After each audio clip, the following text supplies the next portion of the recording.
پھر سب سے برا حصہ ڈرامے کا یہ ہوتا ہے کہ جس میں ہم دیکھتے ہیں کہ جاوید جو ہے وہ زبردستی عائرہ کے گھر میں گھس جاتا ہے، عامر کو ڈراتا دھمکاتا ہے، ان کے گھر میں خوب توڑ پھوڑ کرتا ہے، اتنا ان کا برا حال کر دیتا ہے، اور عامر کو کہتا ہے کہ تم شرافت کے نام پہ ذلیل ہو رہے ہو، میری بات مان جاؤ، اپنی بہن کا نکاح میرے ساتھ کر دو اور یہ شہر چھوڑ کے یہاں سے چلے جاؤ۔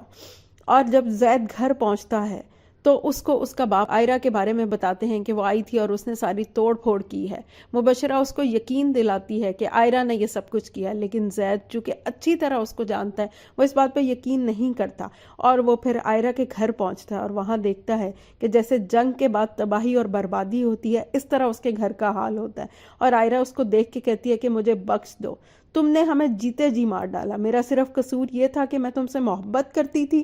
تو ناظرین اس کو دیکھ کے تو بہت ہی زیادہ میرے دل پہ اثر ہوا کہ واقعی اس نے محبت کی اور اس کو اتنی بڑی سزا ملی۔ پھر زید گھر آتا ہے غصے میں اور باپ کو کہتا ہے کہ آپ خود کو کتنا گرائیں گے میری نظر میں، لیکن اس کا باپ جو کہ دولت کے نشے میں مست ہے، چور ہے، اس کو اس بات سے بھی کوئی شرم نہیں آتی کہ وہ اپنے آپ کو اتنا گرا رہا ہے۔ اور پھر اس کا باپ کہتا ہے کہ اس لڑکی کی اتنی مجال کہ اس نے تمہیں میرے سامنے لا کے کھڑا کر دیا، جبکہ زید اس کو کہتا ہے اس لڑکی نے نہیں بلکہ مبشرہ کی طرف اشارہ کرتا ہے کہ اس لڑکی نے آپ کو میرے سامنے لا کے کھڑا کر دیا ہے۔